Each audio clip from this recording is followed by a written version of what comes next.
My husband left me at 74 for his 28-year-old secretary. You're done. She will take your place. I just smiled. He had no idea that I had secretly transferred everything into my name 20 years ago. When the judge read out, "Good day, dear listeners. It's Clara again. I'm glad you're here with me. Please like this video and listen to my story till the end and let me know which city you're listening from. That way I can see how far my story has traveled." People always ask me how Richard and I managed to stay together for 51 years. I used to smile and say it was simple. Patience, coffee in the morning, and never going to bed angry. The truth was more complicated than that, but for a long time, I believed it myself. We lived in a colonial house on Brentwood Drive in Columbus, Ohio, the kind of street where neighbors still wave from their driveways and the mailman knows your name. Richard had built his accounting firm from nothing, starting in a rented room above a dry cleaner's on Fifth Avenue and growing it into a respectable mid-size practice with 11 employees and a corner office downtown. I had taught elementary school for 23 years, raised our 2 children, Carol and Dennis, kept the house, organized the holidays, buried both our mothers. We were not rich, but we were stable. We were, I thought, a unit. Retirement had softened the edges of things. Richard played golf on Tuesdays.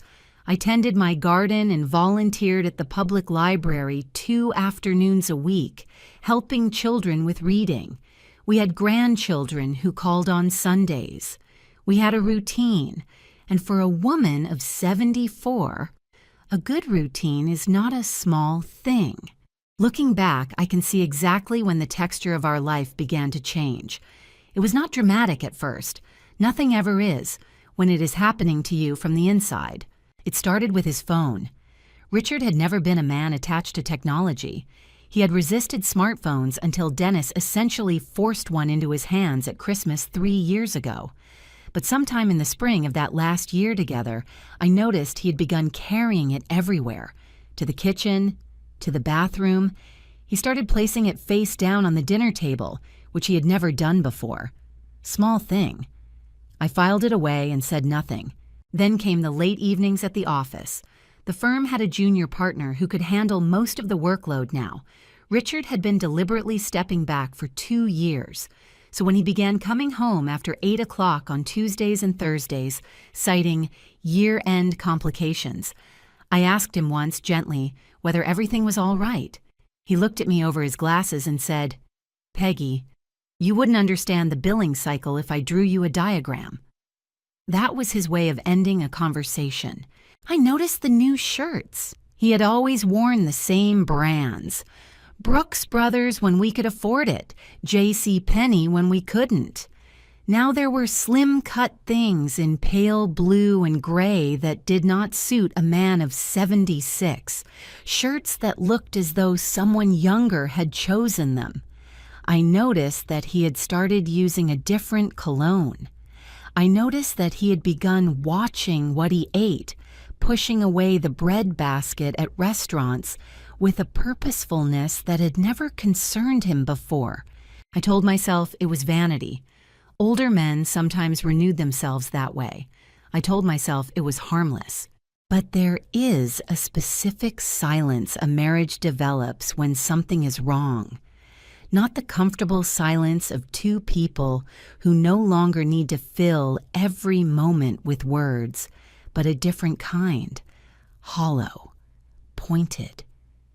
Richard began to speak to me with a faint impatience that had never been there before, as though I were slightly in his way. Not cruel, not loud, just absent, in the way that is somehow worse than cruelty, because it gives you nothing to push against. It was a Wednesday evening in October when it happened. I remember the light, gray and flat, the kind Ohio gets in the fall when the sky can't decide whether it's done with summer. I was setting the table for dinner when Richard walked in from the garage. He didn't take off his coat. He stood in the kitchen doorway and he looked at me the way a person looks at an old piece of furniture they've decided to donate. "Peggy," he said, "I need you to hear me.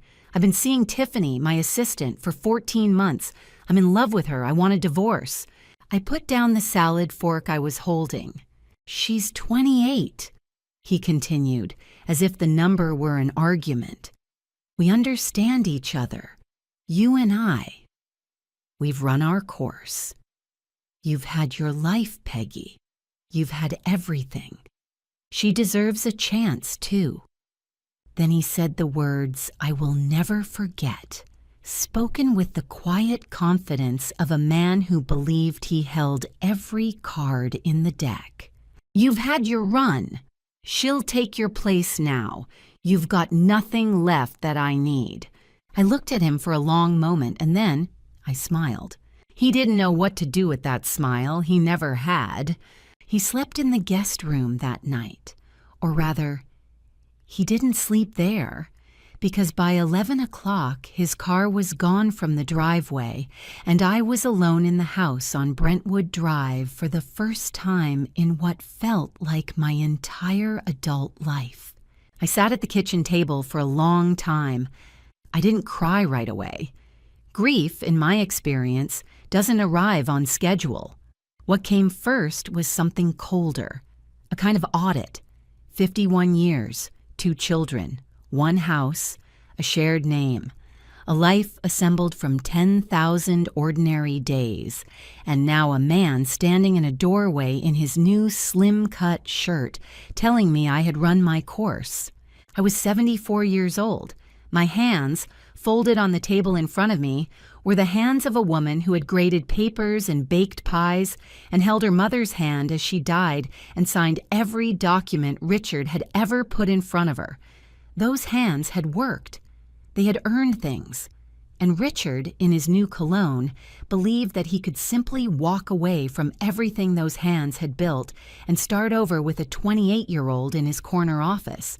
The fear came later, around 2 in the morning. I won't pretend it didn't. Fear is not weakness. It's information, and mine was telling me something important. I was a retired school teacher with a modest pension and Social Security. I had not practiced full-time for 11 years. The house, the investments, the savings account we had built over 5 decades. In Richard's mind, those belonged to the firm, to his effort, to his name. He had always handled the finances. He had always been the one who met with the accountant, signed the investment statements, reviewed the portfolio. That was, in his understanding, his domain. But Richard had a habit that had always quietly irritated me. He assumed that because I let him manage something, I didn't understand it. I got up from the table and walked to the small mahogany desk in the corner of what we called the study, though it was really just a room with bookshelves and an old computer and the filing cabinet where I kept my own papers. Not Richard's papers. Mine. I opened the bottom drawer. 20 years ago, in 2004, Richard had been going through a difficult period with the firm. A former partner had left under circumstances that involved the threat of a lawsuit. Nothing criminal, a dispute over billings and client accounts, but ugly enough that Richard had been genuinely frightened about liability. I remembered those months clearly, his stress, his sleeplessness, his fear that everything they had built could be seized if the lawsuit went badly. It was our attorney at the time, a careful woman named Helen Marsh, who had suggested the estate planning strategy. Transfer the personal assets into Peggy's name, she had told Richard. The house, the investment accounts, the joint savings.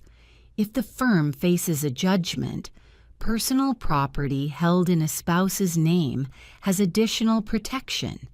It's legal, it's common, and it's smart.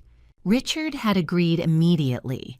It had seemed to him like a formality, a protective measure that changed nothing real because, of course, what was mine was his, and what was his was mine. We were married. We were a unit.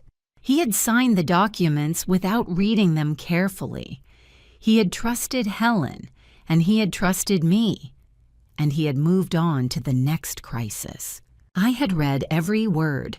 The house on Brentwood Drive had been transferred to my name alone. The joint investment account, approximately $340,000 at the time, now considerably more, had been retitled in my name as sole owner. The savings account, the small rental property in Clintonville that Richard had bought in 1998 and largely forgotten about, which had appreciated to something significant. All of it legally was mine. I had never hidden this. It was in the records. Helen Marsh had retired, but the documents existed. Richard had simply never thought about it again, because in his mind the arrangement was symbolic, a legal technicality, not a real shift of ownership. He had kept managing everything as though it were jointly held, and I had let him, because for 20 years there had been no reason to say otherwise. Now there was a reason. I sat back in the chair and looked at the file. I was afraid, yes.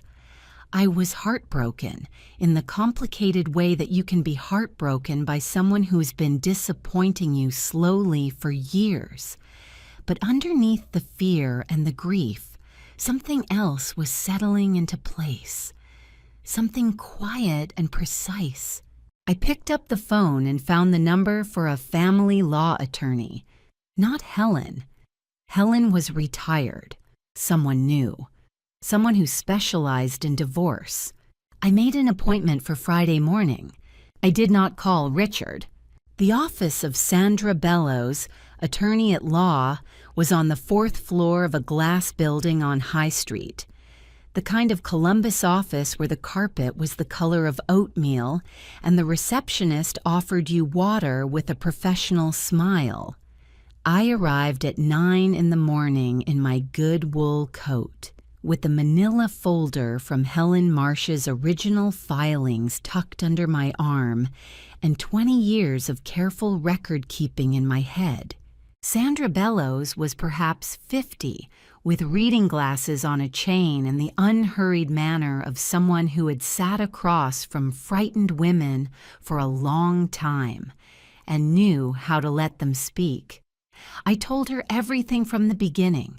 The marriage, the firm, the liability scare in 2004, the transfer of assets, Richard's announcement on Wednesday evening, Tiffany Cole. She listened without interrupting. Then she took the folder and read. After several minutes, she set it down and looked at me over her glasses.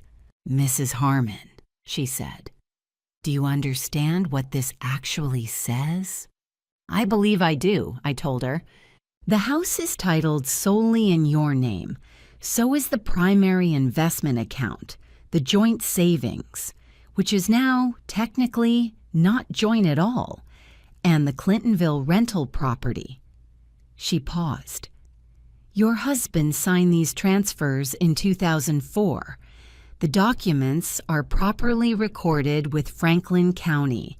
The conveyances were legal and fully executed at the time." "Yes," I said. "Then the short version is this. In a divorce proceeding, Ohio is an equitable distribution state. Courts look at marital property, but property that was legally retitled out of the marriage, particularly through a documented estate planning instrument signed by both parties, holds a different status." She chose her words carefully. "A good attorney will argue for equitable claims. Nothing is certain, but your starting position is considerably stronger than it might otherwise be." I asked her about the rental property specifically. She told me it had been generating income that I had been depositing into an account in my own name, which I had for convenience because that had been the arrangement from the start. That paper trail was clean. I left Sandra's office 2 hours later with a legal pad of notes, a list of documents to gather, and the quiet understanding that Richard, when he filed for divorce, was going to receive a significant surprise. What I did not expect was how quickly he would begin to suspect something. By the following Tuesday, with barely a week after his announcement in the kitchen, I received a call from Dennis. My son was 47 and had his father's practical mind, though thank God not his capacity for cruelty. He sounded uncomfortable. "Mom, Dad called me. He said you've been acting strange. He wanted to know if you'd spoken to a lawyer. So, he was checking." "I'm fine, Dennis," I said.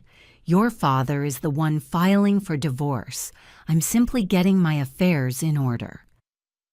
That evening, from my study window, I saw an unfamiliar car parked across the street for nearly 40 minutes.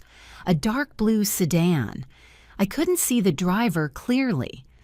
When I wrote down the license plate number and mentioned it to Sandra at our next meeting, she advised me to keep a log of any incidents that seemed like surveillance and to change the passwords on all my online accounts immediately. I did both. The concrete evidence of the affair's true timeline came from an unexpected direction. Carol, my daughter, had worked briefly as a freelance bookkeeper for Richard's firm 3 years prior. A short arrangement that had ended politely when the work dried up, or so I had thought. Carol called me on a Thursday evening, her voice careful and tight. "Mom, I need to tell you something I should have told you a long time ago. I'm sorry I didn't." Tiffany Cole had been hired as Richard's executive assistant 4 years ago, not 14 months ago as Richard had told me. Carol had seen things she hadn't known how to name at the time. Private dinners listed as client meetings, hotel charges on the firm's expense account, a familiarity between them that had unsettled her. She had told herself she was imagining it. She had not been imagining it. 4 years, not 14 months. 4 years. While I was tending my garden and volunteering at the library and making dinner, Richard had been conducting an entirely parallel life. I thanked Carol. I told her it was not her fault. And after I hung up, I sat for a moment with the simple, clarifying weight of the truth. There was no going back now. Not that I had intended to go back, but now I knew exactly what I was dealing with. Not a foolish old man startled into a midlife mistake. A calculated deception, sustained over years. I opened my legal pad and drew a line under the last item on the list. It was time to move from preparation to action. Sandra filed the formal response to Richard's divorce petition on a Monday morning. A 17-page document that, among other things, identified the asset transfers of 2004, listed the titled property, the investment accounts, and the rental income, and formally noted that the marital estate, as it currently stood on paper, was substantially composed of assets held in Margaret Ann Harmon's name alone. I had also, on Sandra's advice, sent certified letters to the 2 financial institutions where the investment and savings accounts were held, placing a notification of pending divorce proceedings on each account. Not a freeze, I didn't have the power to do that unilaterally, but a formal flag that would require both parties' authorization for significant transactions. The accounts could not simply be drained. I did not call Richard to tell him any of this. He found out the way he found out, when his own attorney received the filing and called him. I was deadheading roses in the back garden that Wednesday afternoon when I heard the car in the driveway.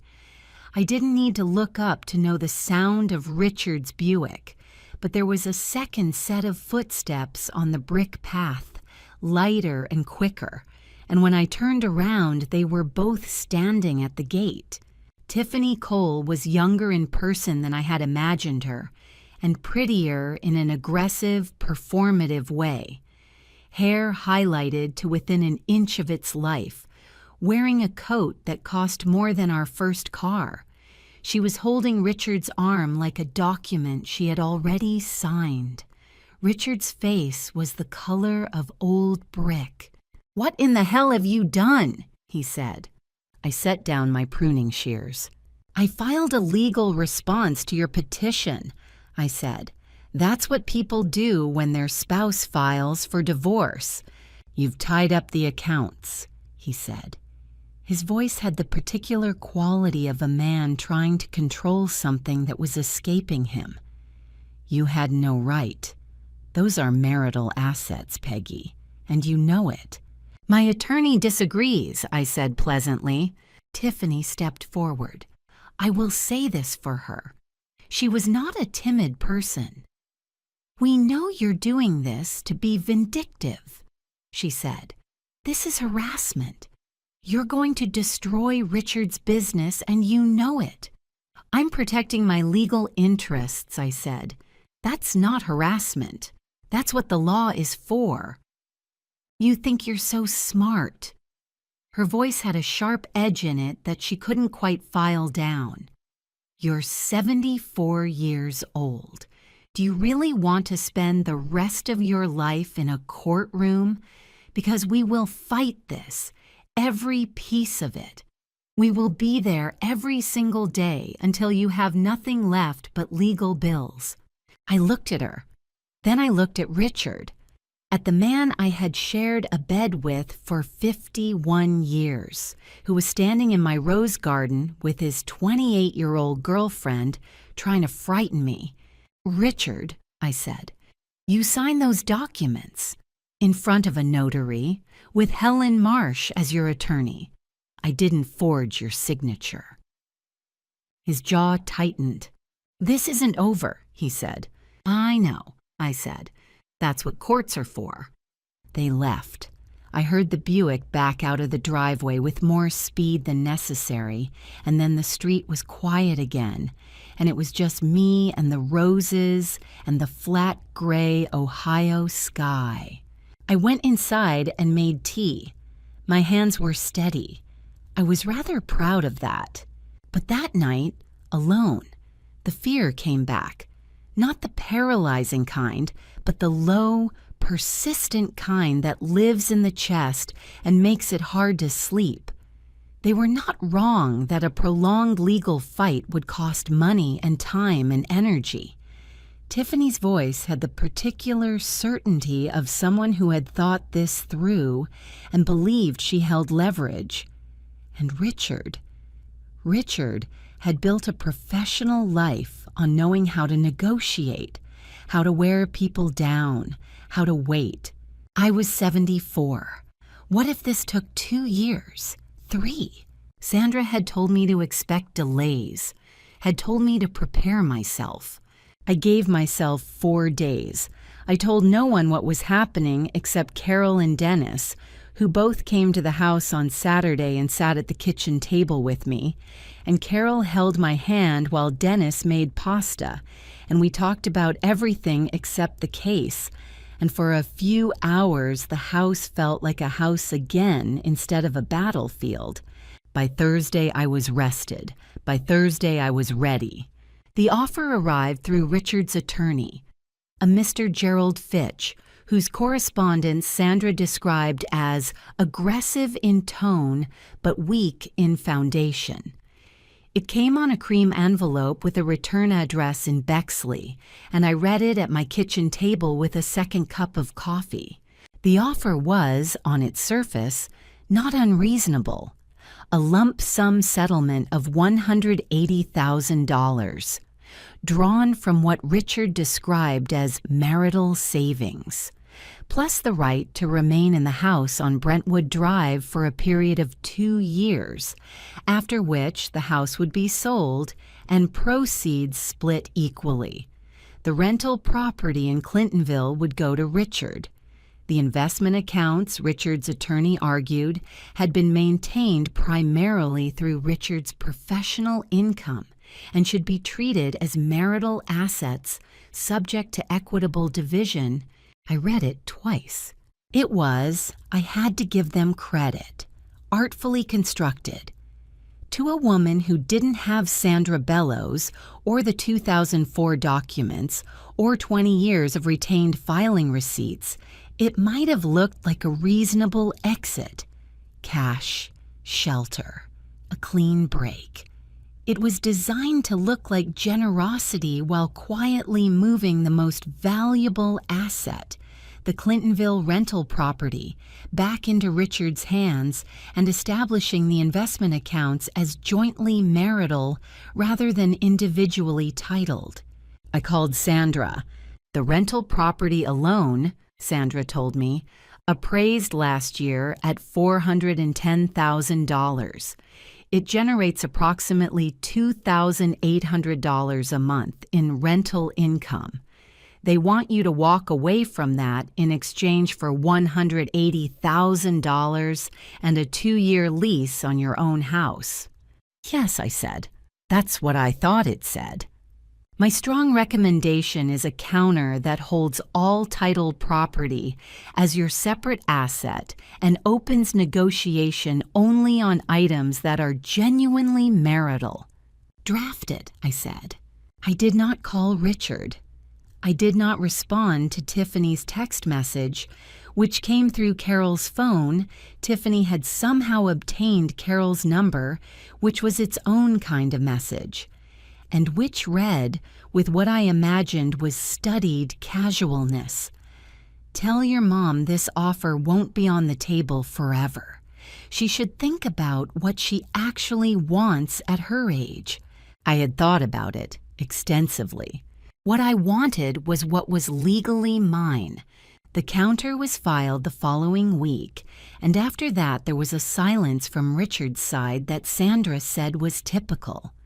They were recalibrating. For about 10 days, I heard nothing directly. No cars parked across the street. No calls through Carol. Richard's attorney sent a brief and somewhat coldly worded acknowledgement of our counter filing and indicated that they were reviewing the matter. It was during those 10 days that I found, or rather refound, something I hadn't leaned on in years: other women. There was a group at the library, not my volunteer shift, a different afternoon, that had been running for 3 years, organized by a woman named Deirdre Moss, who'd gone through her own divorce at 68. It wasn't called a support group. Officially, it was a reading and discussion group. But the books they chose had a habit of centering women navigating late-life upheaval, and the discussions had a habit of going well beyond the text. I had known about it and never attended because I had a marriage and had not needed it. I needed it now. The first afternoon I walked in, there were 7 women around the table, ranging in age from 61 to 80. I didn't announce my situation. I sat down and listened. By the second week, I had told them the outline. By the third, I had told them everything. And a woman named Barbara, who had been a paralegal for 30 years before she retired, had offered to review my filing documents as a second set of eyes, which Sandra had no objection to. Deirdre told me about her own experience with an asset dispute and the specific Ohio statute her attorney had used. I already knew it. Sandra had cited it. But hearing it from Deirdre across a table with a cup of library-grade coffee made it feel less like legal abstraction and more like a door with a handle I could actually reach. I was not alone. That was the essential thing. I had been living inside this story by myself, keeping it away from the neighbors on Brentwood Drive and the other library volunteers and the grandchildren. Bringing it out into a room with other people, careful people, experienced people, changed something in my posture. They were watching. Richard and Tiffany were watching, recalibrating, waiting for me to get tired or frightened into accepting something inadequate. I was not going to get tired. They came on a Sunday afternoon in November, which I thought was deliberately chosen. Sunday suggests domesticity, truce, the softening of the week's end. I was in the kitchen making soup when I saw Richard's Buick pull into the driveway, and I had just enough time to set down the wooden spoon and straighten my shoulders before they knocked. Tiffany was wearing less war paint than the last time. She had dressed, I noticed, carefully. A plain sweater, minimal jewelry, the costume of approachability. Richard was in the kind of casual clothes he wore on weekends when he was making an effort to seem relaxed. They stood on the porch like people who believed they were coming to reason with someone. I opened the door. I did not invite them in immediately. "Peggy," Richard said, his voice carrying the specific register he used when he wanted something. Lower, slower. The voice of a man who knows how to perform sincerity. "Can we come in? We just want to talk." I let them in. I did not offer coffee. I sat in the armchair by the window, which was my chair in my house, and I waited. Tiffany sat on the couch and folded her hands, and she looked at me with an expression she had clearly rehearsed, something calibrated to suggest remorse without actually performing it. Richard remained standing for a moment, then sat beside her. "We didn't come here to fight," he said. "I know things have been hostile. I know the lawyers are involved and it's getting complicated. But Peggy, we've known each other for over 50 years. I don't want this to get ugly." "It's already gotten ugly," I said. "You told me I'd run my course." "A beat." He glanced at Tiffany. "I was emotional," he said. "I said things I shouldn't have. That's fair." He spread his hands on his knees, a gesture I recognized from the hundreds of times I'd watched him negotiate, with clients, with contractors, with our children. But dragging this through the courts isn't going to be good for anyone. The legal costs alone. Sandra Bellows doesn't come cheap, Peggy. Neither does Gerald Fitch. We could spend 3 years and $200,000 between us just to end up at the same place. "And where do you imagine that place is?" I asked. Tiffany leaned forward slightly. "We just want a clean separation," she said. Her voice was smoother now than it had been in the garden. She'd worked on it. "Something reasonable for everyone. Richard is willing to be more than fair. The offer we sent was a genuine gesture." "It was a very interesting gesture," I said. "It would have given me $180,000 and a temporary lease on my own house in exchange for walking away from $400,000 in real property and an investment account I own outright. I'm not sure that's the same thing as fair." Something shifted in Tiffany's eyes, a tightening. She recovered quickly, but I had seen it. Richard tried again. "Peggy, you're 74 years old. Think about what you're doing to yourself. The stress of litigation at your age. Your doctor would tell you the same thing. Is this really worth your health?" There it was. I had been waiting for it. The appeal to my age, my health, my fragility, the implication that a woman of 74 ought to be grateful for a smaller fight and a faster exit. that her years were a liability, that the sensible thing was to fold gracefully. "My doctor," I said, "says I have the blood pressure of a woman 15 years younger. I walk 2 miles a day.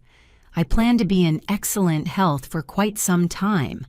Tiffany's hands unfolded. Richard's jaw moved. "You're making this harder than it needs to be," she said, and the rehearsed softness had mostly left her voice now. "You know what's going to happen in court? They're going to look at 20 years of those accounts being managed jointly, contributions made from marital income, and they're going to say the title change doesn't supersede equitable claims. You're going to spend 2 years and come out with less than we're offering you now." "That's possible," I said. "It's also possible they won't. I have a very good attorney." "We'll countersue," Richard said. "We'll argue the 2004 transfer was legally executed," I said, "in the presence of a notary with your attorney of record present, while you were of sound mind and under no duress. Helen Marsh kept excellent records. I've already requested them." The room was quiet. They left without further argument, but the last look Tiffany gave me from the doorway was not the look of a woman retreating. It was the look of a woman calculating, and that, I will admit, followed me into that evening and sat with me while I finished my soup. But the fear, as it had before, became something harder underneath. They had come here expecting to find an old woman who could be managed. What they had found instead was a woman who had read every document she had ever signed. I went to bed early. I slept well. The hearing was set for a Tuesday in February, which in Columbus means gray sky and road salt, and the specific cold that settles in through the soles of your shoes while you stand on a courthouse sidewalk. I arrived 20 minutes early in my good coat, the same one I'd worn to Sandra's office, with a leather folder containing every document we had assembled over the previous 4 months. Sandra met me in the corridor outside courtroom 6 on the 3rd floor. She looked the way good attorneys look before a hearing, calm in the way that is not the absence of awareness, but the management of it. "They filed a supplemental brief last week," she reminded me. "Richard's attorney is going to argue that the 2004 transfers were made under duress. Specifically, that Richard signed under the pressure of the litigation threat, and that the documents were presented to him in a way that minimized his ability to fully comprehend their long-term implications." "He was a 53-year-old accountant," I said, "with his own attorney present." "Yes," Sandra said, "that is essentially our response." The courtroom was modest. Wood paneling, fluorescent lights, the standard atmosphere of bureaucratic permanence. Richard sat at the table to the left with Gerald Fitch, who was a compact, precise-looking man with silver hair and the confidence of someone who billed at $400 an hour. Tiffany was in the gallery. She had no standing as a party, but she was there, in a gray suit, with the careful stillness of someone performing composure. Richard looked older than he had in the garden in October. The months had done something to the set of his face, tightened it, hollowed it slightly. He did not look at me when I took my seat. The judge was the Honorable Patricia Wynne, mid-60s, with reading glasses and an expression of judicial neutrality that did not entirely conceal a certain efficiency of attention. She had, I would learn, handled family court for 11 years. Gerald Fitch presented the duress argument with considerable skill. He painted a picture of a man in his early 50s under genuine professional stress, presented with complex legal documents by a wife who was, and here the word choices were careful, more familiar with the domestic management of the household's finances than the respondent was aware. He suggested that Richard's signing had been reflexive, trusting, not fully informed. It was a reasonable argument. I had expected it. Sandra's response was methodical. She entered the 2004 documents. She entered the notarization records. She entered the correspondence from Helen Marsh's office, which Helen, now retired in Scottsdale, had provided willingly after a single phone call from Sandra, along with a sworn written statement confirming that Richard had been fully advised of the nature and effect of each transfer. He had asked questions. Helen had answered them. He had signed.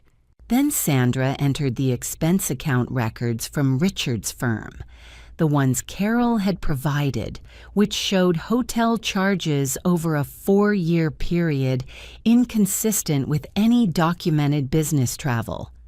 Not to prove adultery, Sandra explained to the court. Ohio's equitable distribution does not require proof of fault, but to establish the timeline of relevant events and to contextualize Richard's stated motivations. That was when Richard's composure began to go. "This is irrelevant," Gerald Fitch said, rising. "The timeline of the petitioner's relationship with Ms. Cole is directly relevant to the characterization of marital assets and the period of their accumulation," Sandra said without raising her voice. Judge Wynn allowed it. And then Tiffany made her error. I saw it from across the room. A physical thing. A visible tension that crossed her face when the hotel records went up on the display screen, dates and locations. A 4-year map of a life Richard had been conducting in parallel with ours. She leaned forward in the gallery and said something to the woman beside her, audible enough that the bailiff turned. Judge Wynn looked up from the documents. "The gallery will remain silent," she said, in a tone that had clearly silenced galleries before. Tiffany sat back, but the moment had registered. Judge Wynn's eyes went to Tiffany, then to Richard, with the flat attentiveness of someone adding a column of numbers she had seen before. Richard at the table had his hands pressed flat on the surface in front of him. His attorney leaned over and said something quiet. Richard nodded, but his jaw was set in the way it had set in the garden in October, the way it set when he was losing a negotiation and knew it. "Mrs. Harmon," Judge Wynn said, addressing me directly for the first time, "the documentation before the court indicates the property transfers of 2004 were executed with proper legal counsel on both sides, full notarization, and no evidence of procedural defect. Is that your understanding?" "Yes, Your Honor," I said. "It is."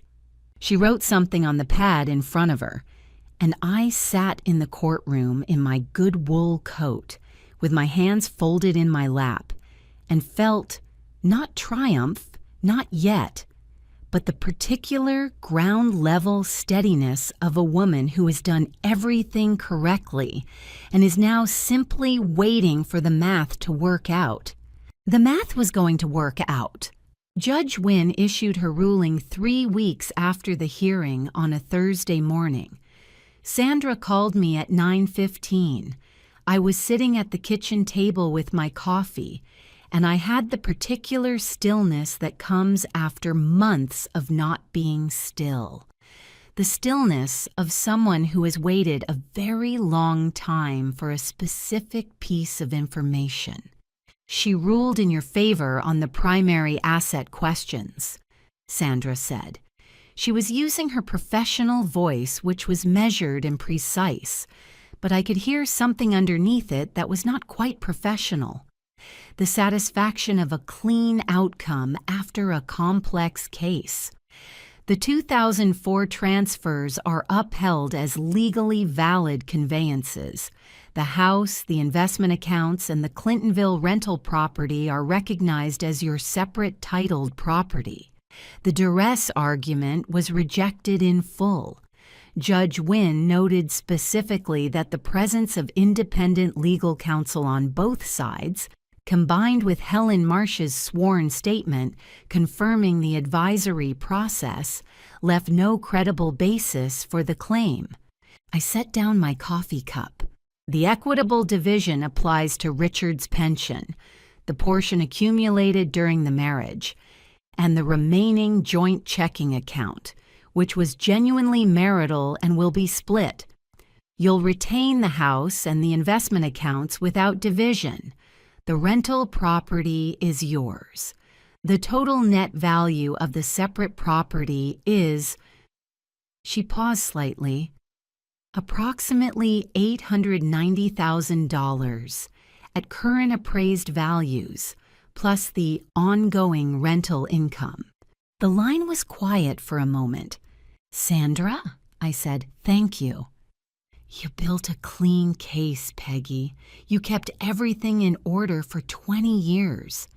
I didn't say what I was thinking, which was, I kept it in order because Helen Marsh told me to, and because I read every document she put in front of me, and because no one had ever been able to convince me that understanding something was someone else's job. It had never felt like strategy. It had felt like paying attention. But paying attention, I was learning, is its own kind of power.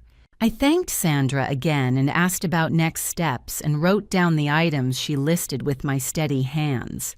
I learned about Richard's reaction the following day through Carol, who had heard it from Dennis, who had spoken to his father.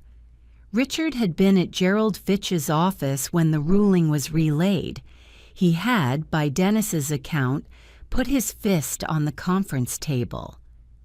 Not a blow, just the pressure of a man who was trying very hard not to become something he couldn't walk back from.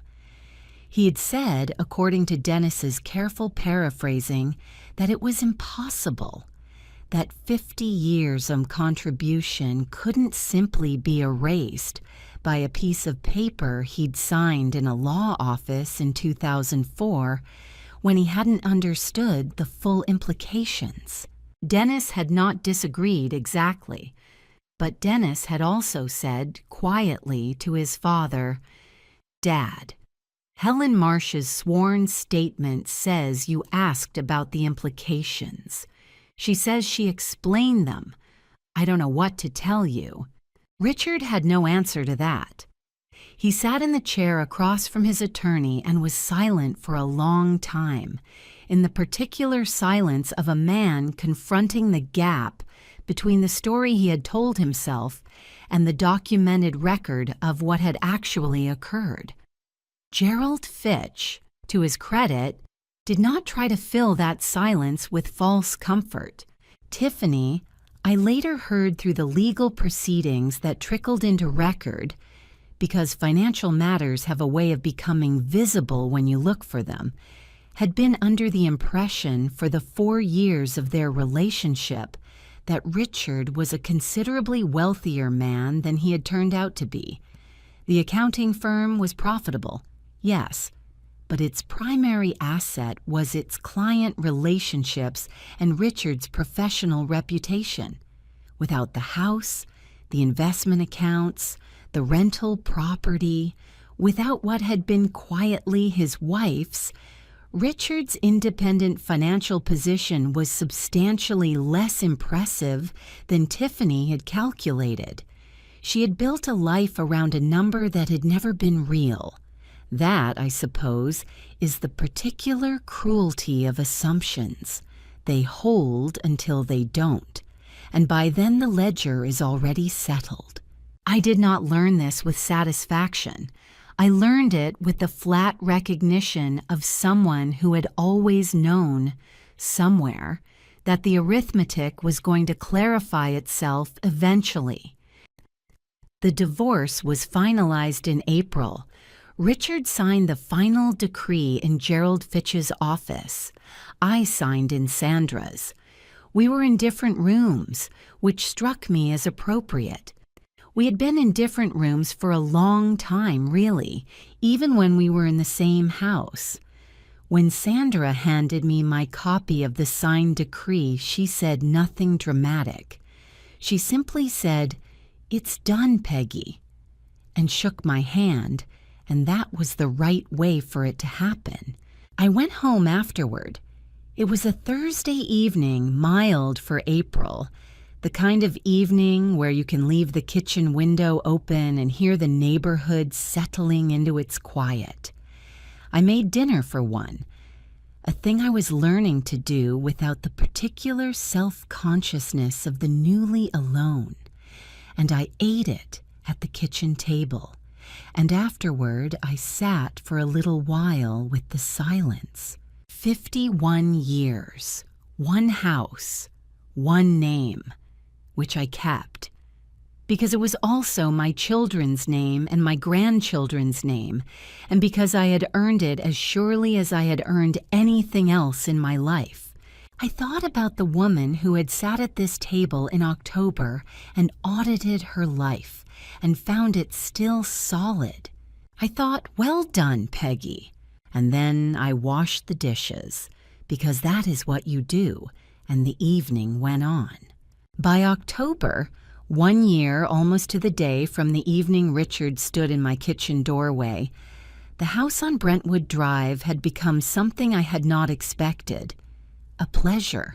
I had lived in it for 41 years as a married woman, which is to say I had lived in it as one half of a negotiated arrangement, every room shaped by someone else's preferences as much as my own. The study had been Richard's territory. The garage had been Richard's. The television in the living room had defaulted to Richard's choices. Small things, accumulated over decades. Now I repainted the study a warm sage green and put a reading chair in the corner where his desk had been. I gave the television away to Dennis's family because I found I preferred the radio in the evenings and the particular quality of silence that comes from a room with books in it. I cleared out the garage and turned half of it into a proper potting shed for the garden, with a workbench and good shelving and the kind of organized chaos that belongs entirely to me. I signed up for a watercolor class at the Columbus Museum of Art, which met on Wednesday mornings. I had always wanted to paint and had always deferred it for reasons I could not now precisely remember. The instructor was a young woman named Priya, who had the cheerful directness of someone who genuinely loves what she teaches, and the class was full of women my age and older, who were, all of us, doing something we had put off, and the studio smelled of linseed oil and the particular contentment of people using their hands. Deirdre Moss's reading group continued. Barbara, the retired paralegal, had become a real friend, the kind you call on a Tuesday evening for no particular reason. Carol came to dinner every Sunday.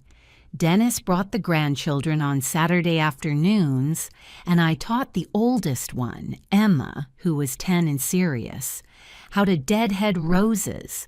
The Clintonville rental property, mine outright, had a new tenant, a young couple with a baby, and the rental income covered my property taxes and utilities with money to spare. And I invested the rest carefully with a financial advisor Sandra had recommended, a woman named Joyce who explained every decision in plain language and never once suggested I wouldn't understand it.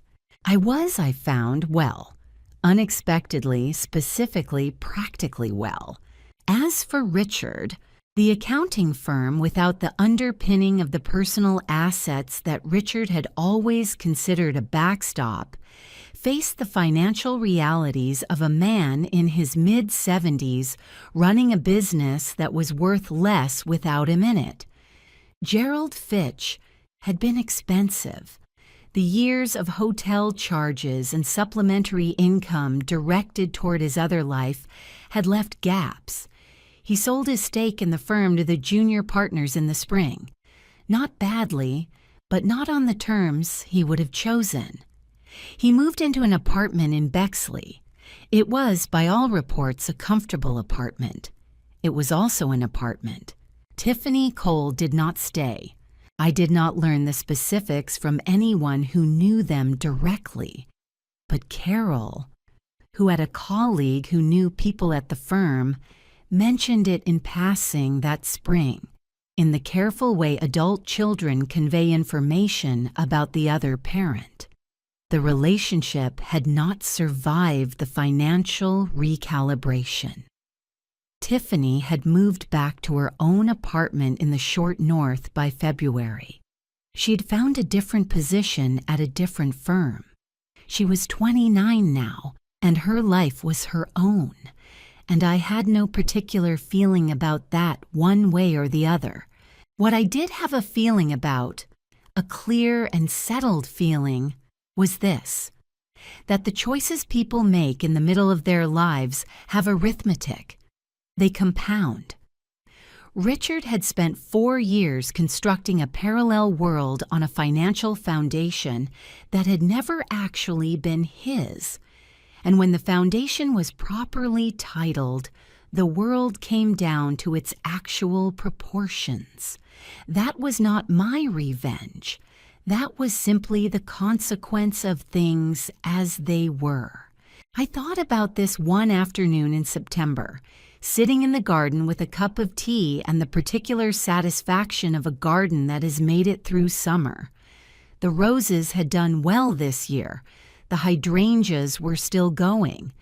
The light was the warm, slanted kind that Ohio gets in September before it withdraws.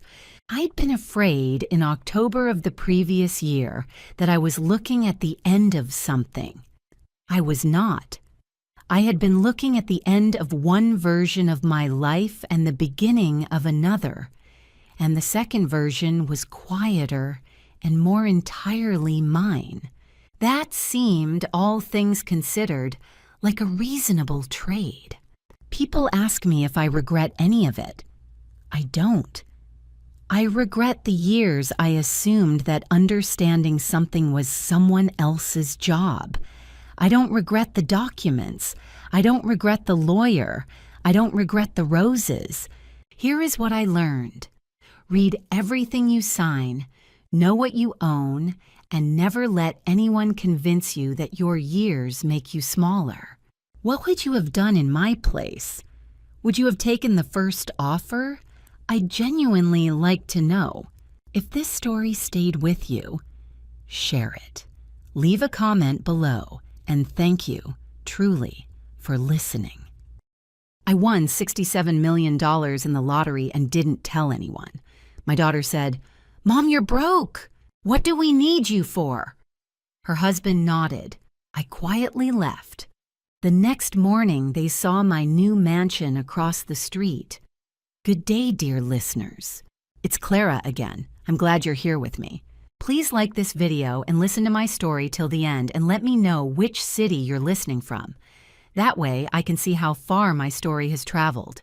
My name is Marjorie Hayes, and for most of my life, I believed that family was the one thing you could always count on. I was 68 years old, a widow of 4 years, living alone in the same pale yellow house on Clover Street where I had raised my daughter Linda. The house wasn't much. 3 bedrooms, a kitchen that smelled like cinnamon in the mornings, a garden where I grew tomatoes every summer without fail. My husband Gerald had died of a stroke on a Tuesday, quietly the way he had lived most of his life. After he was gone, the house felt too large and too silent, but I stayed. This was where my memories lived. I had worked for 31 years as a school librarian in Mill Haven, Ohio. I retired with a modest pension, a small savings account, and the kind of tired dignity that comes from a life spent doing quiet, useful work. I drove a 2009 Honda Civic. I clipped coupons. I baked pies for the church fundraiser every October. Nobody would have looked at me twice on the street. Linda was my only child. She was 43, sharp-featured, with Gerald's eyes and none of his gentleness. She'd married Craig Whitmore 11 years ago, a man who sold commercial real estate and believed, above all else, in the appearance of success. They lived in a large house in the suburb of Glenbrook, drove matching SUVs, and sent their son Tyler to private school. From the outside, they looked prosperous. I knew, because Linda occasionally let things slip, that they were considerably less prosperous than they appeared. There was credit card debt. There had been a refinancing. Craig's business had slowed since 2022. For the first 2 years after Gerald died, Linda called every Sunday. Then the calls became every other Sunday. Then they became occasional and brief, filled with sighs and the sound of her distraction. A TV in the background, Craig's voice somewhere nearby asking something I couldn't quite hear. I told myself she was busy. I told myself this was normal. I was very good in those years at telling myself things.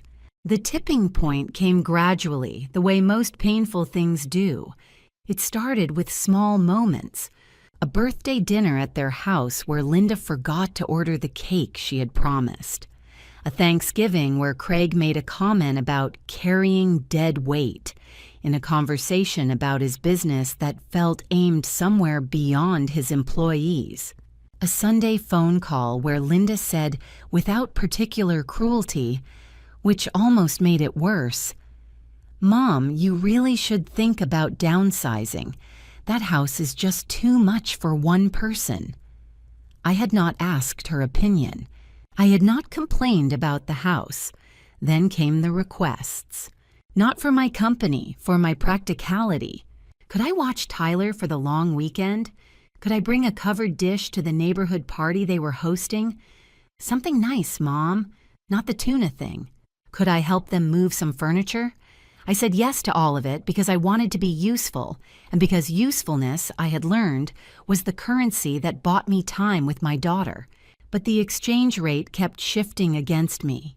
3 months before the dinner that changed everything, I won $67 million in the Ohio Lottery Classic.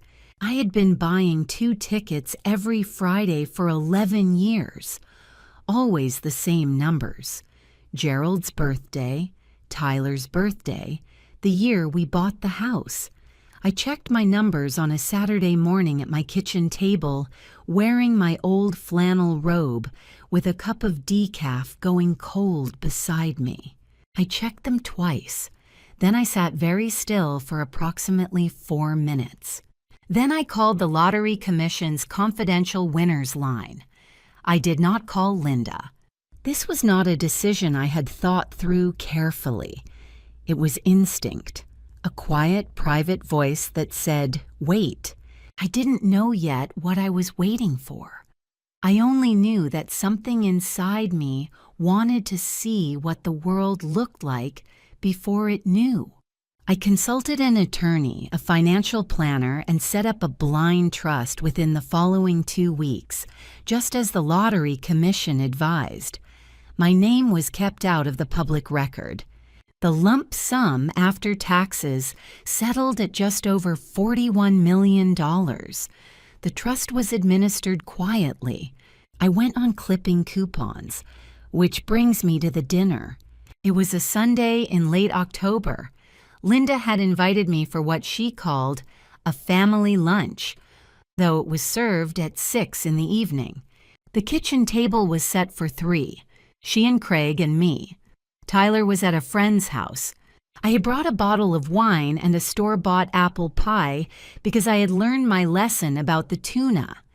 Craig had been talking for 20 minutes about a property deal that had fallen through. His jaw was tight. Linda kept refilling his glass. Then Linda turned to me. She didn't raise her voice. That was the thing I kept returning to afterward. She didn't raise her voice at all. "Mom," she said, "Craig and I have been talking. You know we love you, but honestly, we have our own expenses, our own stress. Tyler's tuition just went up. And you—" She paused, and what came next landed so cleanly it barely felt like a blow. "You're not really in a position to help anyone, are you? You're on a fixed income. You're kind of just there, Mom. I don't know how to say this nicely. You're broke, and we're barely keeping our heads above water ourselves." Craig nodded, slowly, deliberately, the way a man does when he wants to be seen agreeing. I looked at my daughter. I looked at my son-in-law. I looked at the half-empty bottle of wine and the store-bought pie I had brought, and the table that had been set for 3. I folded my napkin. I placed it beside my plate. "All right," I said, and I left. Was I hurt? Of course I was hurt. But something else happened in that car ride home. Something quieter and more dangerous. I stopped trying to explain myself to people who had already made up their minds. And by the time I pulled into the driveway on Clover Street, I was no longer the woman who had walked into that dinner. I sat in my kitchen for a long time that night, not crying. Not at first, just sitting, the way you sit when something has shifted so fundamentally that you need a moment before you can figure out which direction is still forward. The house on Clover Street was quiet around me. The refrigerator hummed. A car passed outside. The apple pie sat on the counter in its plastic clamshell, untouched, because I had brought it to their house and then, apparently, brought it back. I thought about Gerald. He had been a gentleman, a 4th-grade teacher who coached Little League on weekends and never once, in 39 years of marriage, made me feel like a burden. He used to say that a person's worth wasn't in what they could give you, but in what they revealed about themselves when they had nothing to give. I hadn't fully understood that when he was alive. I understood it now. The question I kept returning to was this: how long had it been like this? Not just the cruelty of that dinner. That was new in its directness, but the shape of it was not new.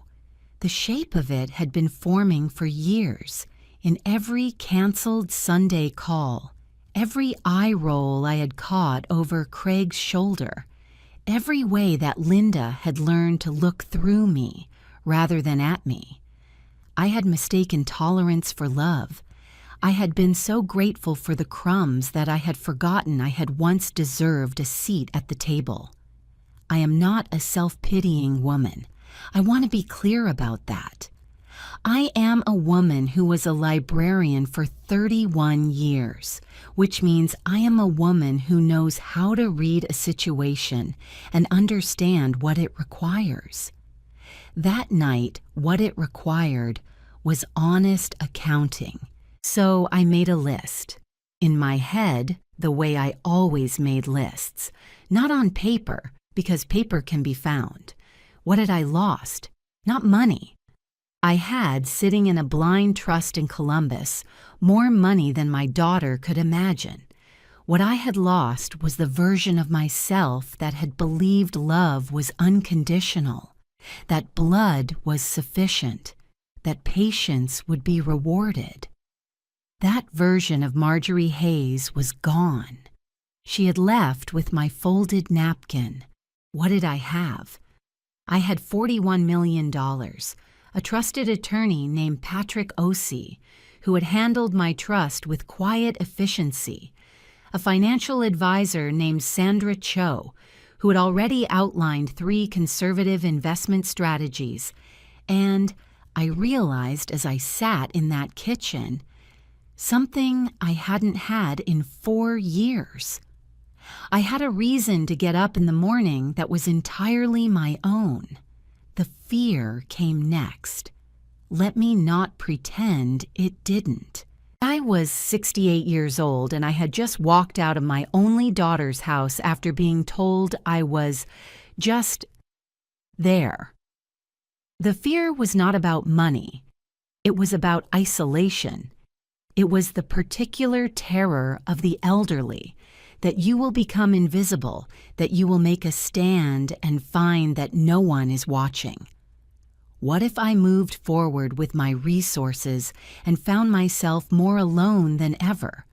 What if the wealth changed nothing except the size of the rooms I sat alone in? I let myself feel that fear for exactly one night. In the morning, I called Patrick Ossie. "I'm ready to access funds," I said. Patrick was a careful man. He didn't ask unnecessary questions. "For what purpose, Mrs. Hayes?" "I want to buy a house," I said. "Specific property. I'll send you the listing today. Here is where I need to explain something about Glenbrook, Ohio, and the particular geography of Linda and Craig's neighborhood.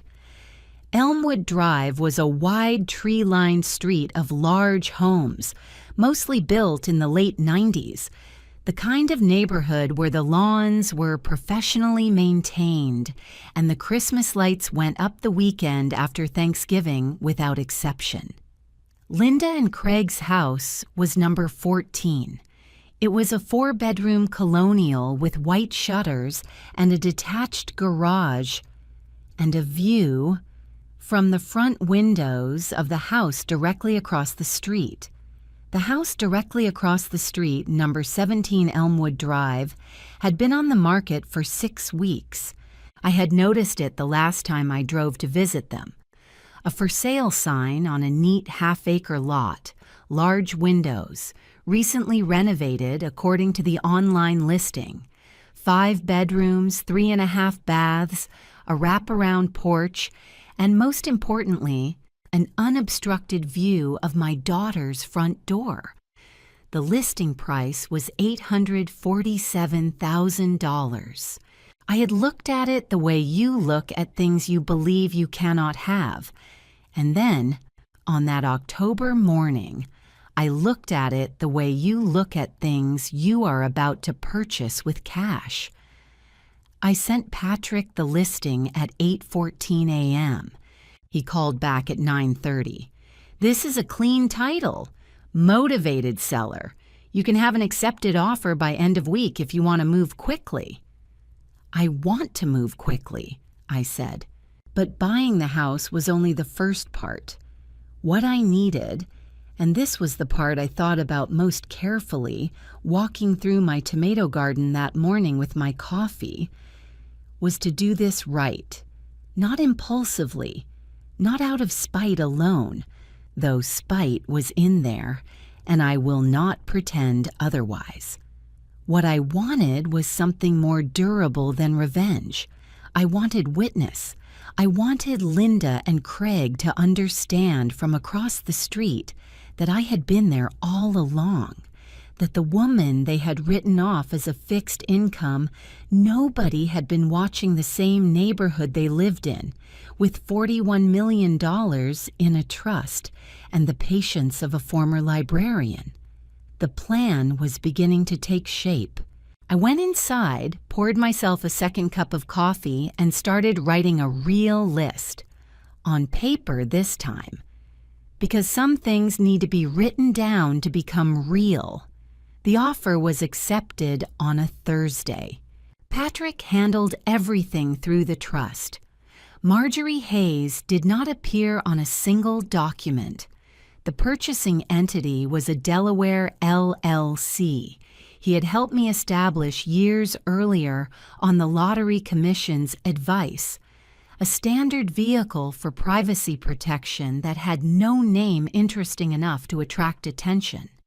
The seller, a retired engineer named Bud Calloway who was relocating to be near his grandchildren in Arizona, accepted the full asking price with no contingencies and a 30-day close. He was grateful. He didn't ask questions. Neither did his realtor.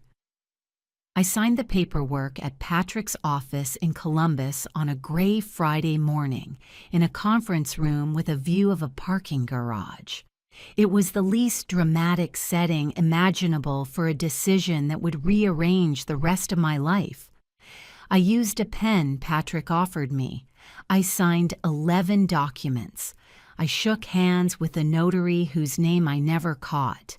Driving back to Millhaven, I felt something I hadn't felt in a long time. Not happiness exactly. It was too cold and deliberate for happiness. It was more like the feeling you get when you finally named something that has been wrong for a long time. Relief, maybe. Purpose, certainly. The next 4 weeks were a careful exercise in restraint. I hired a renovation contractor through Sandra Cho's recommendation, a firm based in Columbus that had worked on several properties she managed. Their trucks began appearing on Elmwood Drive on the second week of November. I had given them a specific brief. The work was to be done to the highest standard, but nothing about the exterior was to change dramatically before closing. New roof, upgraded electrical, refinished hardwood floors throughout, a full kitchen renovation with the marble countertops I had always wanted and never bought. The master bedroom was to have French doors opening onto a private deck overlooking the back garden. The front porch was to be restored and repainted, white with dark green trim.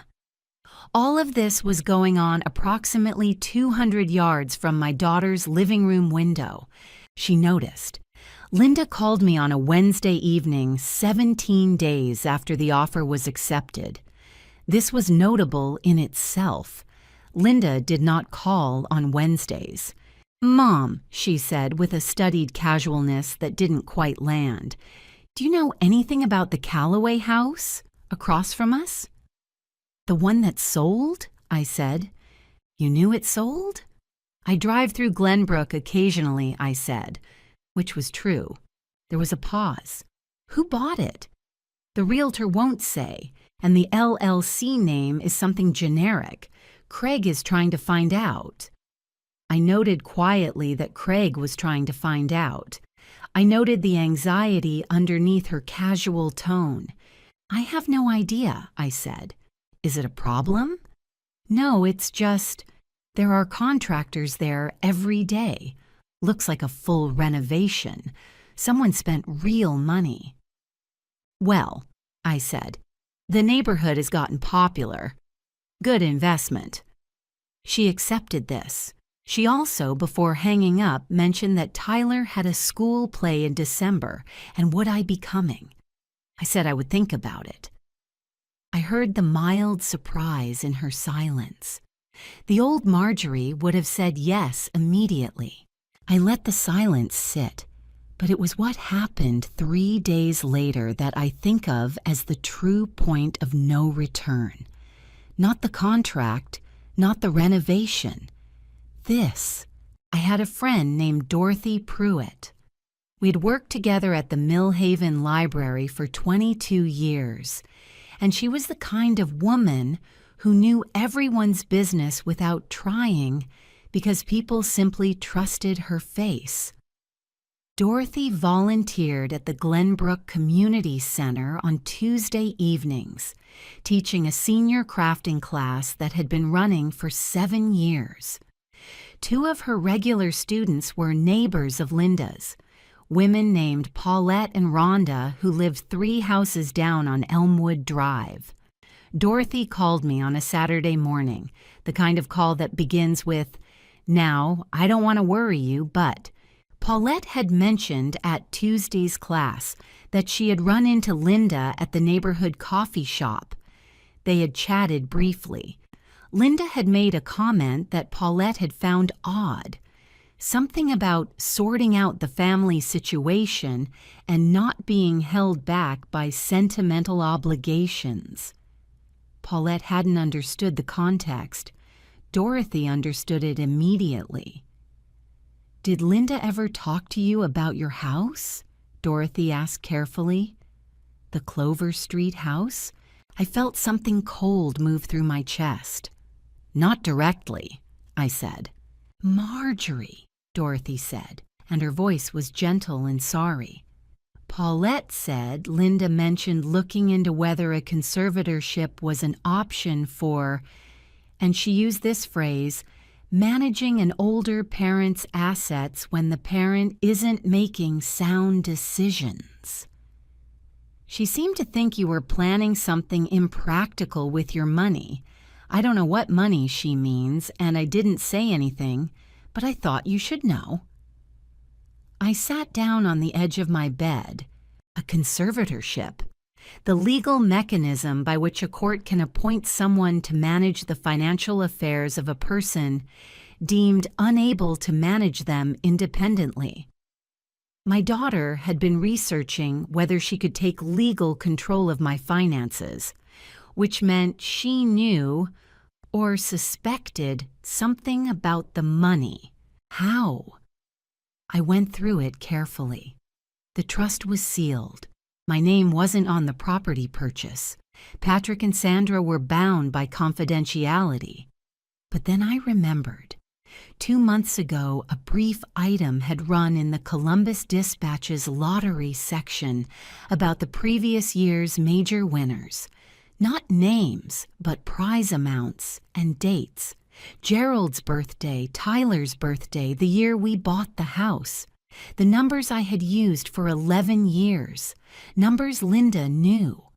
I could not prove she had made the connection. But I didn't need to prove it. I needed to prepare for the possibility that she had. I called Patrick that afternoon. 2 things, I said. First, I need you to review my legal exposure to any conservatorship proceeding. What would Linda need to demonstrate, and how do we make sure I'm bulletproofed against it? Done, he said.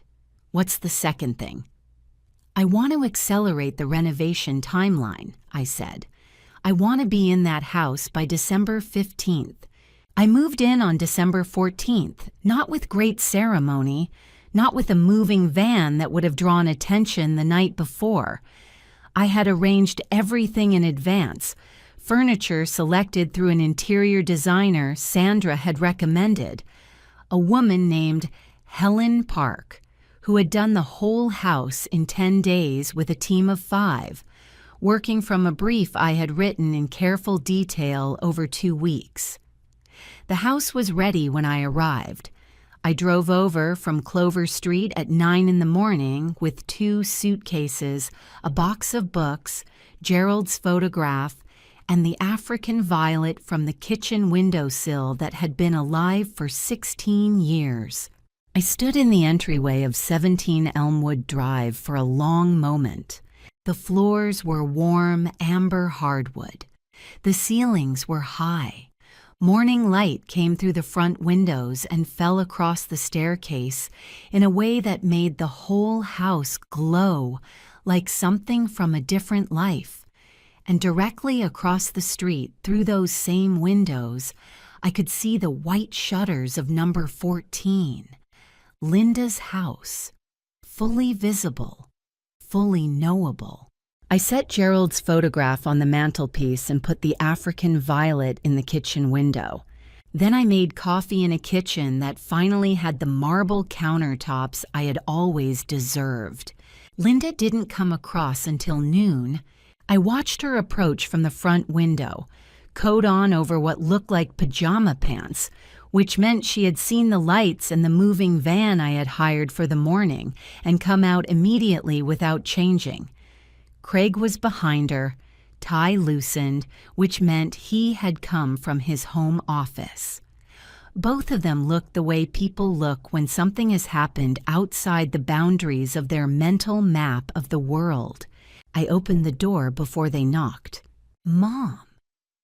Linda's voice was very controlled, very flat. "What is this?" "My house," I said. I stepped back. "Do you want to come in?" They came in. Craig turned in a slow circle in the entryway, taking in the crown molding, the staircase, the double-height foyer. I watched him doing the math. It wasn't subtle. "How?" Linda said. Not a question with a rising inflection, more like a word that had been pressed very flat by the weight of what came after it. "The lottery," I said. 11 years of the same numbers. The silence that followed was extraordinary. I had imagined this moment many times in the previous weeks, had staged it in my mind with various levels of drama. The reality was quieter and somehow more satisfying than any version I had imagined, because their faces were doing all the work. Linda's mouth opened slightly. Craig's jaw tightened. "How much?" Craig said. "That's a private matter." "Mom." Linda's voice shifted. Something warmer coming in. Something practiced. "Mom, you should have told us. We would have helped you. This is a lot to manage alone at your age." "I have an attorney and a financial advisor," I said. "It's managed." "An attorney?" Craig said it the way you'd say a cockroach if you found one in your kitchen. "His name is Patrick Ossie. He's very good." There was a pause. Then Craig said something that I had half expected, but that still landed with the force of something you've been braced for. "We could contest this, you know. The lottery commission, the trust structure. If there are questions about your decision-making capacity..." I looked at him for a long moment. "Craig," I said, "I am 68 years old. I have a master's degree in library science. I have never had a DUI, a bankruptcy, a missed mortgage payment, or a single late utility bill in my adult life. I scored in the 93rd percentile on the cognitive assessment my doctor administered at my last physical.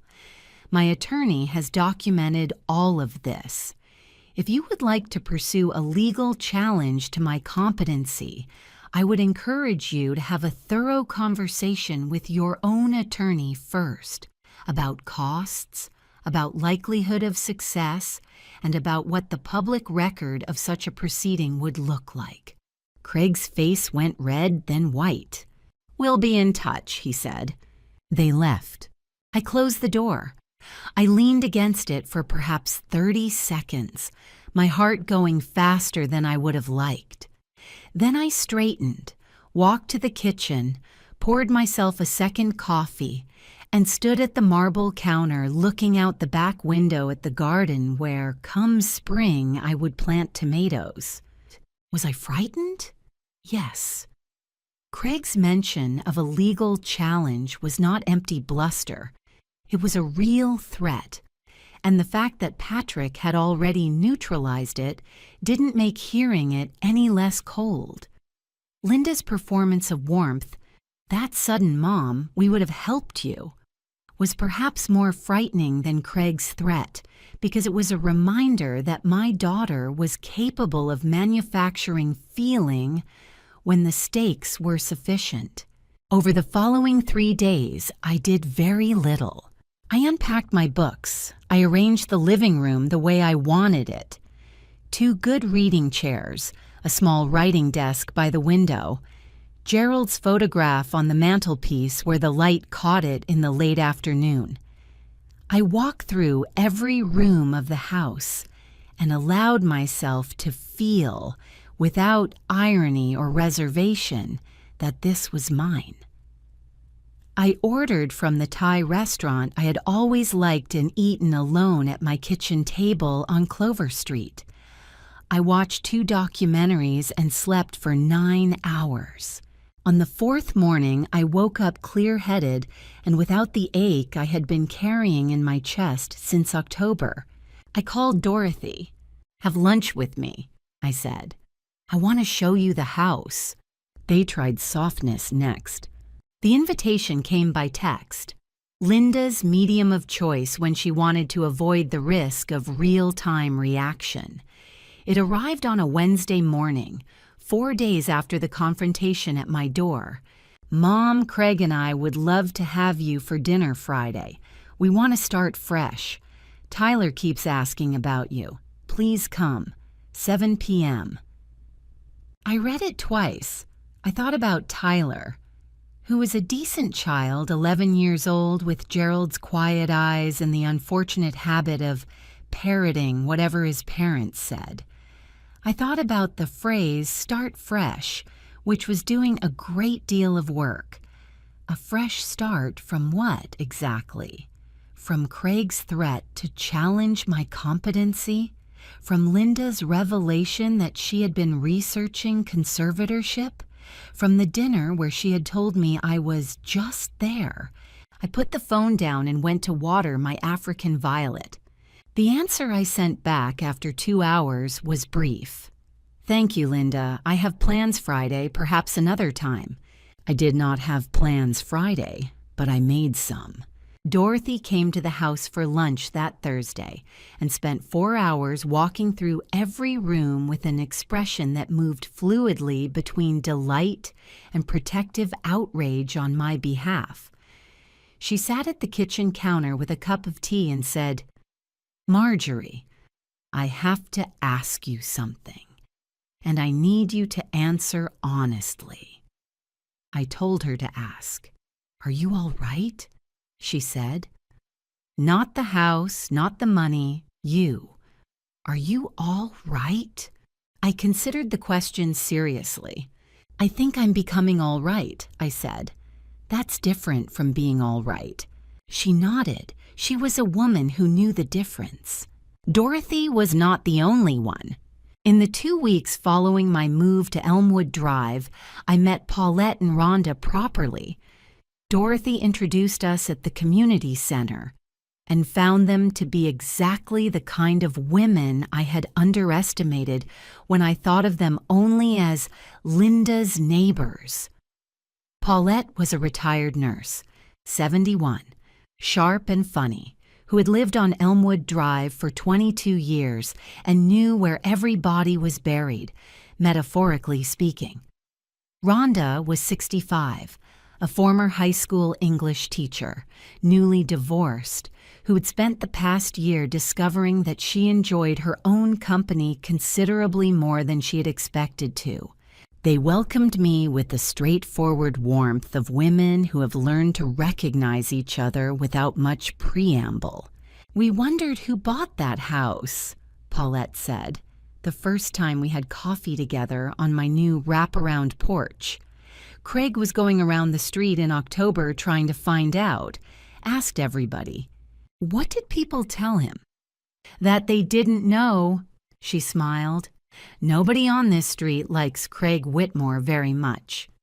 I filed this away. The attempted seduction continued from Linda's direction. She texted again on Saturday.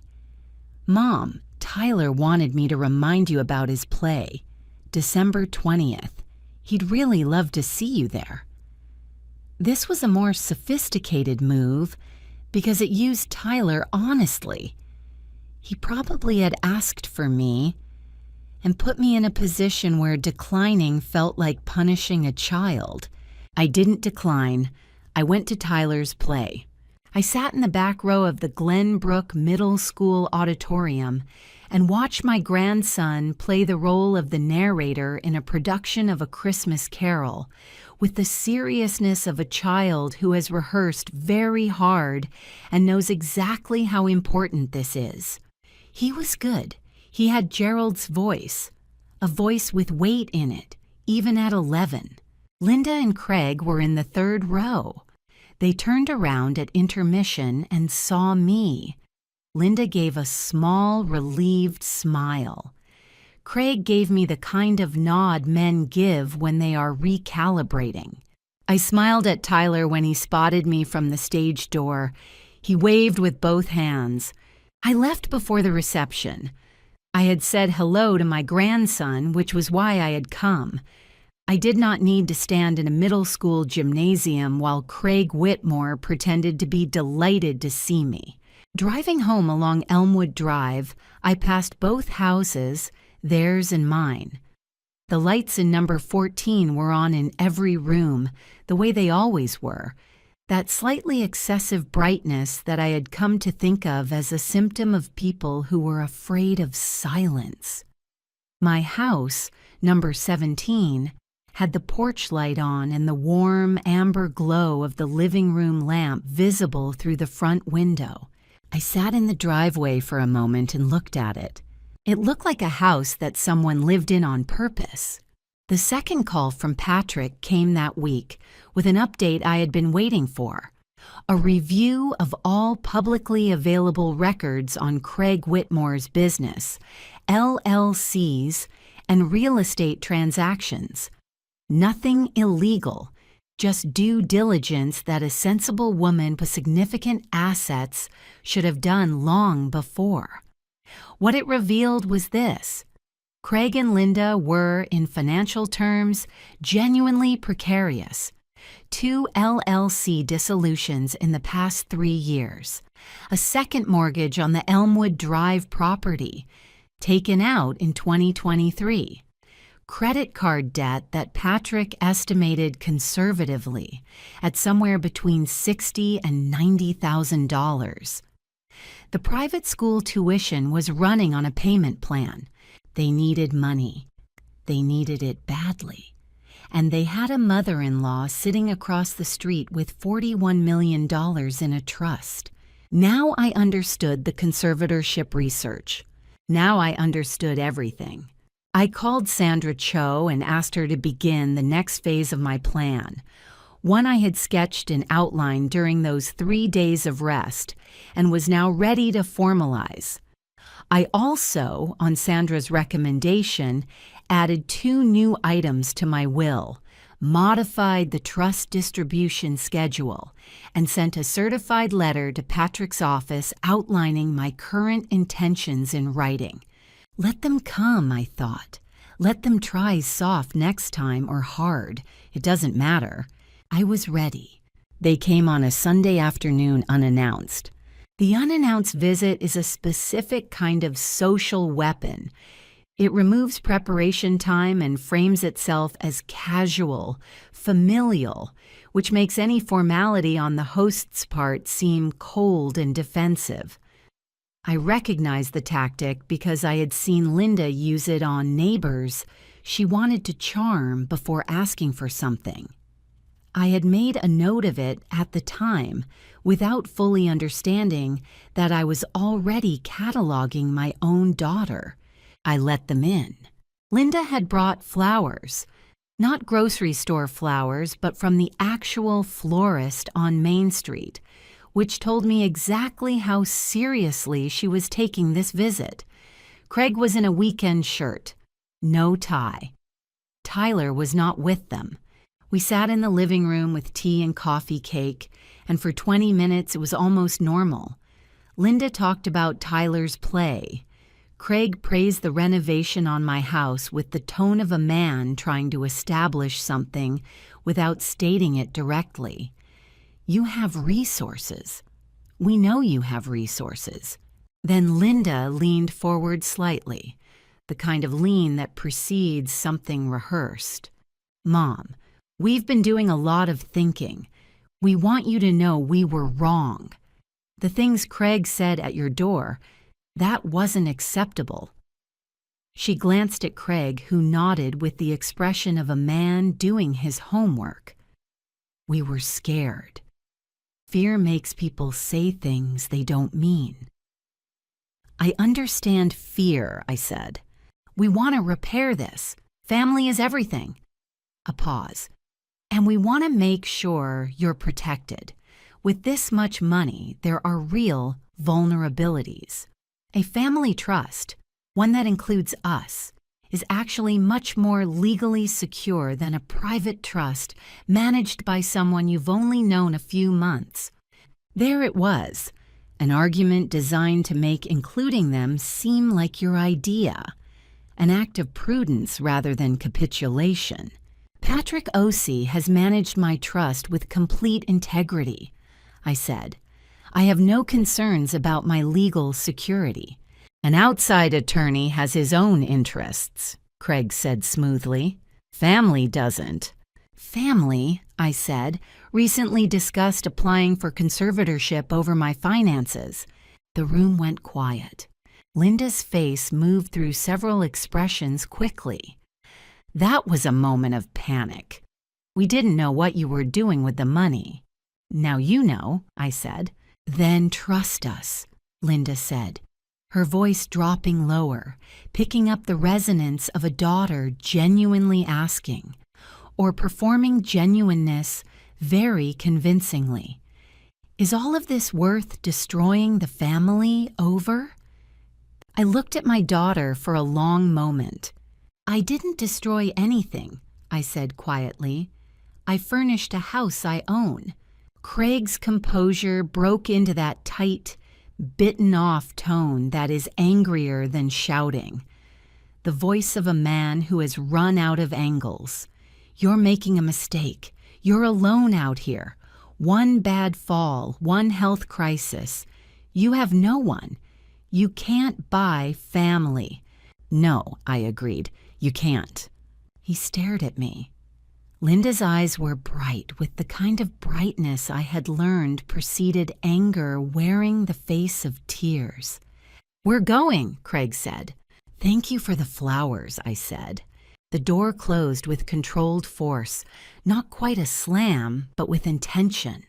I sat in my reading chair for a long time. Craig's words, one bad fall, one health crisis, you have no one, landed in the precise location of a real vulnerability. He wasn't wrong that I was aging. What he was wrong about was the conclusion that fear should make me negotiate. I sat with the fear until I could see it clearly. And when I could see it clearly, I understood what it was telling me. Not give in, but prepare better. I had attorneys. I had financial advice. I had Paulette and Rhonda 50 yards away and Dorothy 40 minutes by highway. What I still needed was a larger circle, people genuinely in my corner before anything went wrong. I called Dorothy. I need to think out loud, I said. Come for dinner, she said. We sat at her kitchen table until 10 o'clock.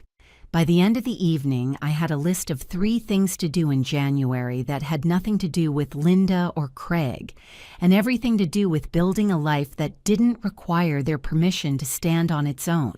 I drove home to Elmwood Drive. Both houses were quiet in the dark. Mine had the porch light on. I went inside, locked the door, and slept soundly for the first time in 2 weeks. I chose the setting carefully. Patrick's conference room in Columbus, the same room where I had signed 11 documents on a gray Friday morning, with its view of the parking garage and its long table and its quality of institutional neutrality. I had asked Patrick to request Linda and Craig's presence under the pretext of a family financial disclosure meeting that my attorney had scheduled as a routine estate planning step. I said nothing more than that. I knew they would come because people who want something always walk through the door you open for them. They arrived 7 minutes late. Linda was dressed formally. Craig wore a jacket and carried a leather portfolio, which suggested he had his own notes and possibly his own attorney on speed dial. They looked like people who were prepared to negotiate, slightly flushed with it, carrying the energy of people who believe the meeting is going to go the way they've rehearsed. Patrick laid a series of documents on the table with the unhurried precision of a man who has done this many times. "Thank you both for coming," he said. "Mrs. Hayes asked me to arrange this meeting to clarify several matters relating to her estate, her trust, and her legal standing, and to address certain actions that have come to her attention over the past 2 months." Craig opened his portfolio. We'd also like to discuss the structure of the current trust and whether we'll get to questions at the end, Patrick said pleasantly. If there are any. He walked them through it. Not dramatically. He was a lawyer, not a performer, but thoroughly.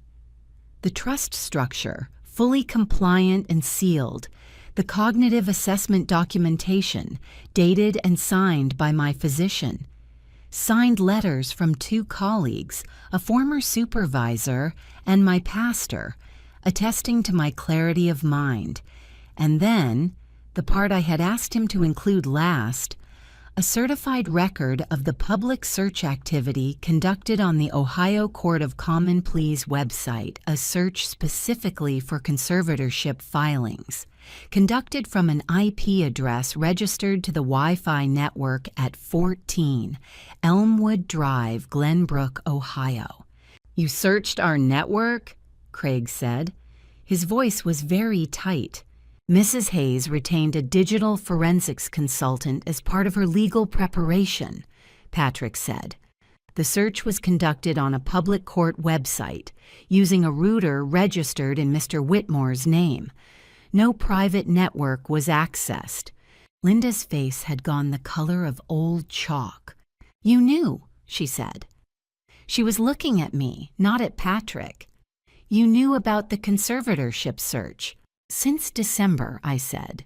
"You came to Tyler's play." "I came to Tyler's play because I wanted to see Tyler," I said. "Those are 2 separate things, Linda." She flinched. Craig pivoted quickly. He had the resilience of a man whose career had required him to recover from failed negotiations in real time. "This doesn't change the underlying issue," he said, his voice finding steadiness again. "You are a 68-year-old woman managing a $41 million estate with a single attorney and no family oversight. What Linda and I are asking for is reasonable." "What you are asking for," I said, "is to be added to a trust that you attempted to seize through a conservatorship proceeding before you knew its value. I am not interested." "We didn't file anything." "You researched it. You raised the possibility as a threat when you came to my door." I looked at him steadily. "Craig, I know about the second mortgage. I know about the credit card debt. I know about the private school payment plan. Any sensible person with significant assets would conduct due diligence on the people attempting to access those assets." The portfolio in front of Craig had not been opened. "This is insane," Linda said. Her practiced warmth was gone entirely. What remained was the raw anger of someone who had assumed she was holding the information. "You sat across from me at my dinner table, and you told me I was broke and worthless," I said. "I didn't say worthless. You said I was just there. You said you didn't know why I was relevant to your life." My voice stayed level. "I want you to understand something, Linda. I did not buy that house to punish you. I bought it because I had earned it. Everything that followed, the attorney, the preparation, this meeting, happened because you and Craig chose to respond to my good fortune with threat rather than with decency." Linda's eyes were wet. Craig's jaw was set. "I am not asking for an apology," I continued. "I am telling you that your options are now limited. You will not be added to my trust. My will reflects my wishes, which are mine to determine. If you pursue any legal challenge to my competency, you will lose, and the costs will be yours.